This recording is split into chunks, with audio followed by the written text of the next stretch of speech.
Hey up guys! So today's movie that I'm going to be discussing is the latest film from George Clooney. It's called The Tender Bar and is an adaptation of a memoir by J.R. Moehringer and was adapted by William Monahan, the chap who wrote the screenplay for The Departed.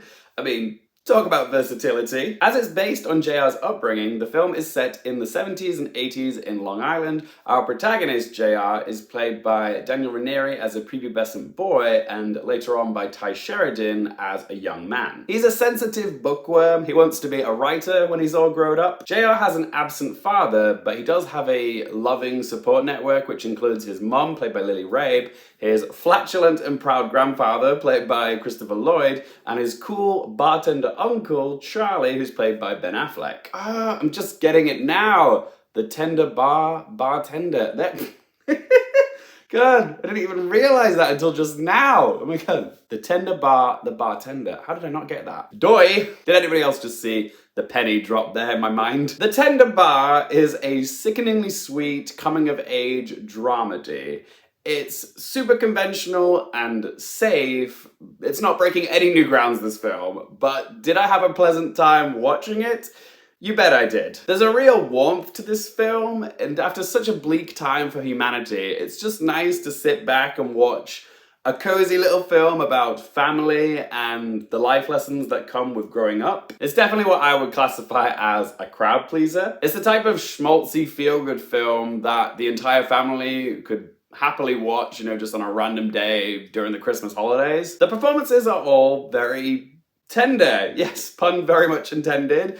Daniel Ranieri and Sheridan are brilliant as JR. Christopher Lloyd has a small but enjoyable part as the grandfather. Lily Rabe definitely deserves more scenes in this film because every scene that she is in, she's just wonderful. Couldn't take my eyes off her. She's a really underrated actress in my opinion. There's also great work from Brianna Middleton, Renzi Feliz, and Max Martini, who has the best name I've ever heard in my life. Max Martini. It's actually fun to say. Give it a go, you might like it. But the standout performance is, without question, Ben Affleck as the sage Uncle Charlie.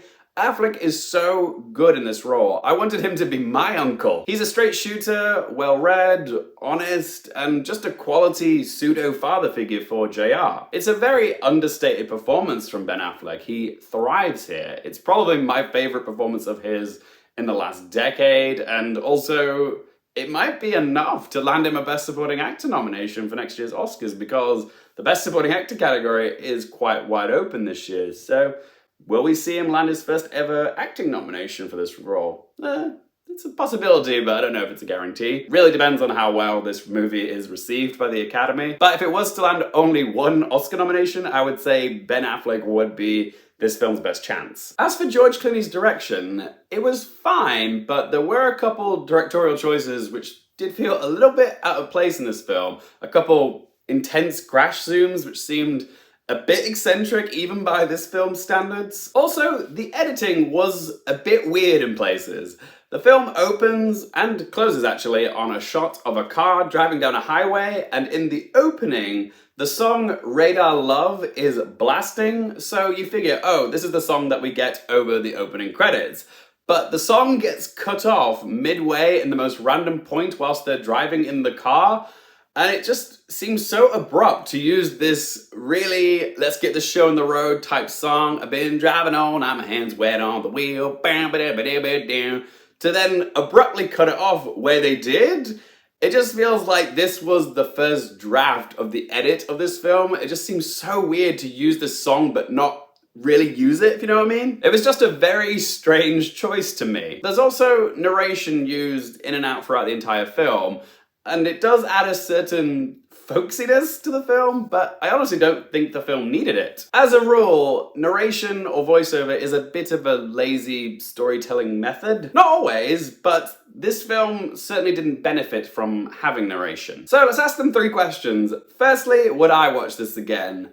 To be honest, I don't think The Tender Bar has a lot of rewatchability about it, but it is the type of film where if I happen to stumble upon it on a lazy Sunday afternoon and I had nothing better to do, then I might give it a rewatch. So yeah, Question 2, do I recommend it for you guys? It's not going to change your life, this film, but if you're looking for an easy viewing yarn with some good performances and moderate laughter, then yeah, check it out. It's going to be on Amazon Prime Video December 17th, so you can catch it there. And third question, what score to give it out of 10? I had a good time with The Tender Bar. It didn't blow me away or nothing, but I did enjoy myself. It's sappy but effective, enjoyable but forgettable. So I'm gonna give The Tender Bar a score of 6 out of 10. But as always guys, just one bloke's opinion. Have you seen The Tender Bar? If you have, what do you make of this film? Whatever you have to say, let your voice be heard in that comment section down below. If you have enjoyed this review, hit that thumbs up button for me. And if you haven't done so already, don't forget to click subscribe. If you want to follow me on any of my socials, all those links in that video description down below. And as always guys, thank you so much for watching. For more things related to movies, TV, the Oscars, and popcorn culture, I'm Luke Carefield, and I'll see you next time.